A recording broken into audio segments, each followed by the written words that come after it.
Central, state and district administration. So let's know about central administration. The central administration consists of the president, the prime minister, the council of ministers and secretaries to these officers. It means these prime minister, president and council of ministers, secretaries. So in central administration, it includes the central secretariat. So let's know what is central secretariat. The word secretariat means the office of the secretaries. For the purpose of administration, the government of India is divided into ministry and departments, which constitute the central secretariat. For efficient discharge of business allotted to a ministry, it is divided. So this secretariat is divided into various departments, wings, divisions, branches and sections. So let's see. Hierarchical order of central secretariat. So department secretary is the head. With regard to wing, additional or joint secretary. Division, deputy secretary. Branch, under secretary. Section, section officer. So let's know about department. Department. This is the primary unit of a ministry. It is pertinent. Pertinent means it is suitable to point out the differences between ministry and department. Listen carefully. A single ministry may have several departments under it.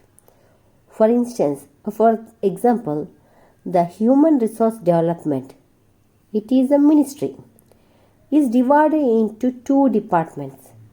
They are the Department of School Education and Literacy and the Department of Higher Education. The ministers are the political head of the ministry. Please go through this.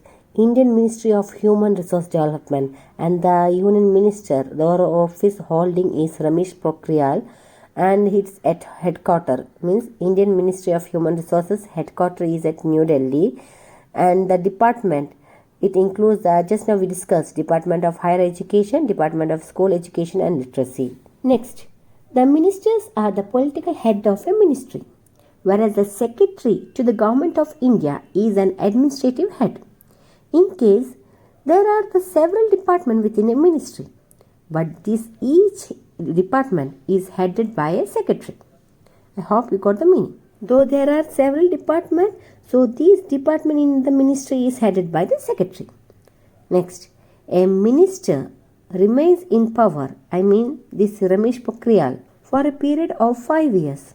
Generally, secretary belongs to a permanent civil service and remains in office till he retires. As we know that the civil servants, they were the permanent executive and they work till they attain the age of superannuation, that means 65 to 70 years. It has been observed that portfolio means the past records of the ministers changes frequently, particularly with every change of leadership or through occasional reshuffles, means occasional changes in the council of ministers. The secretaries, on the other hand, enjoy longer tenure or longer time period or as an administrative head of his ministry. Next, wing. Depending upon the volume of work in a ministry, one or more wing can be set up. An additional secretary or joint secretary is in charge of the wing. He is given independent charge subject to all over responsibility of secretary, who has given this additional joint secretary has given an independent charge to subject overall responsibility of a secretary. Division. A wing of the ministry is then divided into divisions. Why? For the sake of efficient and expeditious disposal of business allotted to the ministry.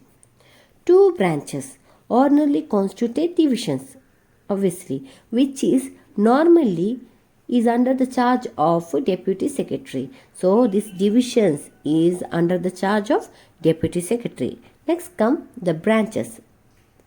The branch normally consists of two sections. Just now we have discussed in division, two branches ordinarily constitute a division. Next comes branch.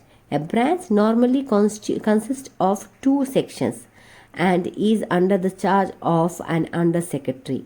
So this under secretary is further, or he can be also called as branch officer. Next comes section, headed by the section officer. So this section is headed by the section officer. So a section consists of assistants, upper division and lower division clerks. The initial handling of cases, noting and drafting is carried on by these assistants. So the work of section officer is handling the cases, noting and drafting. Next, in Central Secretariat, here we're going to learn about Cabinet Secretary. Here there will be a secretariat that's known as Cabinet Secretariat. So this Cabinet Secretariat functions under the leadership of Prime Minister at political level and Cabinet Secretary at administrative level. The Cabinet Secretary is drawn from the senior most officer. How could we get the Cabinet Secretary? Those who attain the senior most position in Indian administrative service. Such a person is known as Cabinet Secretary. So let's see what are the roles of Cabinet Secretary. The main function of Cabinet Secretary is to provide assistance to the Council of Ministers. He, the Cabinet Secretary, deals primarily with Cabinet Minister.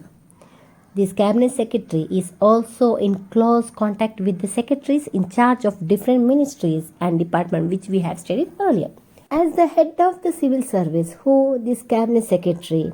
So this Cabinet Secretary ensures the morale means he ensures the confidence of the civil servants. So this Cabinet Secretary has to act as a bridge between the political executive and civil servants to protect the interest of the civil servants in situation of conflict between the two. So always this Cabinet Secretary, he supports civil servants even if there is any conflicts between this political executive or the civil servants. The Cabinet Secretary attend all meetings of the Cabinet and Cabinet committees. In the Cabinet meeting, so this Cabinet Secretary, he draws or write up minutes. Minute means a written records to be discussed during the time of meeting. So in the Cabinet meeting, this Cabinet Secretary, he draws up the minutes which contain the decision reached or decision to be discussed. Also, this Cabinet Secretary has to follow the code of secrecy. He should not spread whatever the matter has to be discussed. After the decision are taken, so this Cabinet Secretary has to ensure the decision are implemented properly. That means the Cabinet Secretary has to work in accordance with the decision that are implemented at the time of the meeting. Next, the Cabinet Secretary acts as the eye and ears of Prime Minister to keep in touch with the process of official business in the Union government. For every purposes, this Cabinet Secretary will be there with Prime Minister. Like all civil servants, so this Cabinet Secretary provides the element of stability and continuity to the administration when Prime Minister resigned. Why? Because we know that the civil servant, they used to work till the age of superannuation. So they were known as permanent executive. So here you know that this Cabinet Secretary worked till the age of superannuation, or they were known as permanent executive. So when the Prime Minister resigned, what will we do at this juncture or at this moment? The services of Cabinet Secretary are of immense value. This Cabinet Secretary advises the President and the caretaker of Prime Minister too. So he has the right to advise the President and the caretaker of Prime Minister in case of Prime Minister resign. In brief, the Cabinet Secretary is the senior most civil servant of the country. The official warrant of precedence means what? The official warrant of superiority gives him the first place among the civil servants.